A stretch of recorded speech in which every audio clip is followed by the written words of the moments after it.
Ya, oke teman-teman, apa kabar semuanya? Kembali lagi bersama saya, Film Excellent. Ya, kali ini saya ingin memberikan sesuatu pandangan tentang yang namanya, menurut saya, pertimbangan.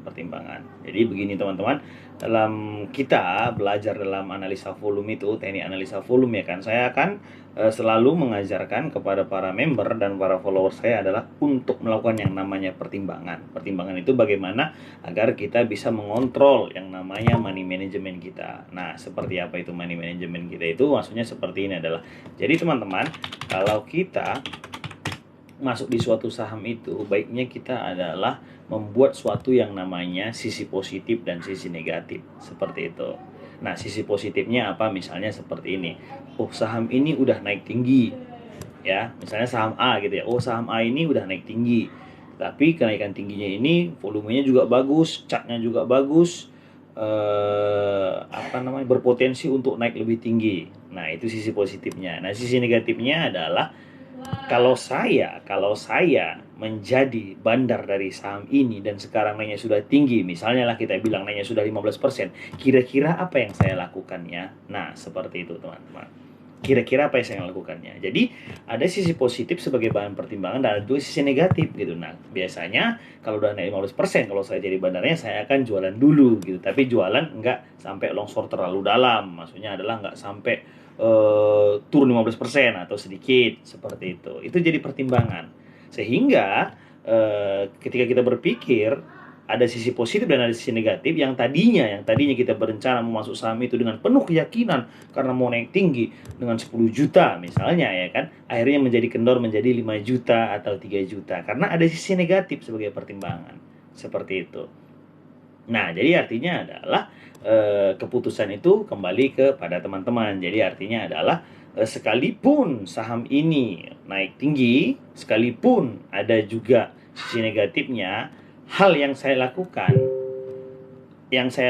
adalah ke apapun yang saya lakukan, saya mau masuk berapapun, saya sudah siap terima resikonya. Seperti itu teman-teman. Jadi, kalaupun nanti sahamnya Anda masuk, misalnya yang tadinya berencana 10 juta, nah 10 juta, tapi akhirnya Anda masuk menjadi 3 juta misalnya ya kan. Nah, dia naik kan, Anda tidak ada penyesalan gitu. Karena itu adalah keputusan Anda yang sudah Anda pikirkan matang-matang seperti itu. Begitu juga dia kalau longsor gitu. Kalau longsor juga yang tadinya Anda mau masuk 10 juta jadinya 5 juta ya kan.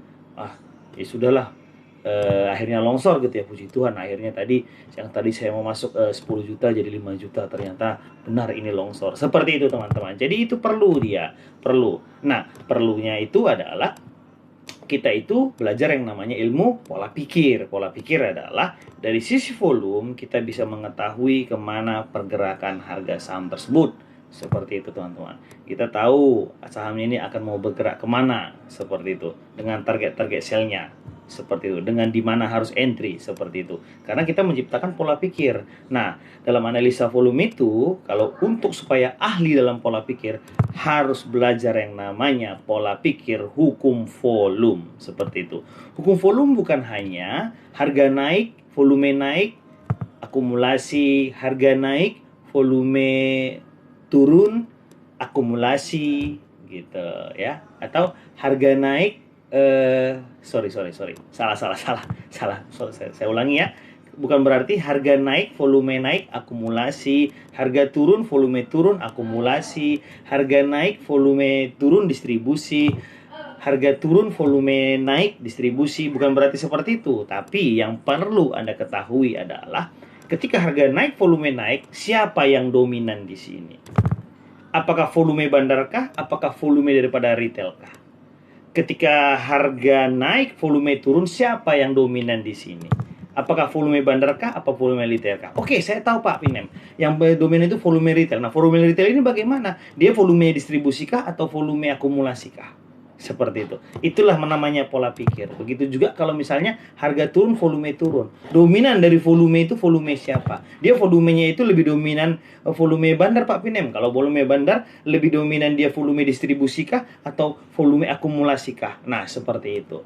Jadi dengan terjadinya hukum volume, yang bahan pertimbangan kita untuk melihat hukum volume itu kan adalah volume hari ini dengan volume yang kemarin kemana tujuannya besok. Nah, seperti itu. Jadi volume hari ini berapa, volume kemarin berapa, tujuan besok kemana, bisa kita ciptakan dengan namanya ilmu pola pikir. Oh, volume kondisinya seperti ini. Yang bergerak di sini itu adalah si bandarnya. Lebih ke akumulasi. Berarti kalau ke akumulasi berarti potensi besok ini sahamnya bisa naik gitu.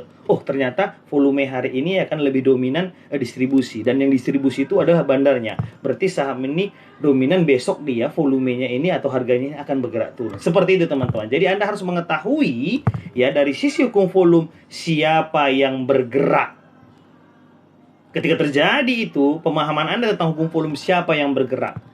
Retail kah? Retail. Kalau retail yang bergerak, dia distribusi atau akumulasi. Bandar kah? Bandar. Kalau di bandar itu bergerak, dia distribusi atau akumulasi. Seperti itu teman-teman. Itu dia ya.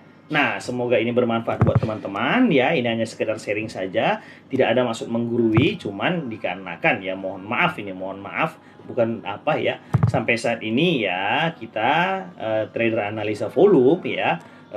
Sampai saat ini masih mengedukasi. Sudah 1 tahun 4 bulan kita mengedukasi analisa volume. Semoga channel ini bermanfaat bagi teman-teman. Itu saja dari saya hari ini. Semoga bermanfaat bagi Anda. Salam dari saya, Pinem Excellent.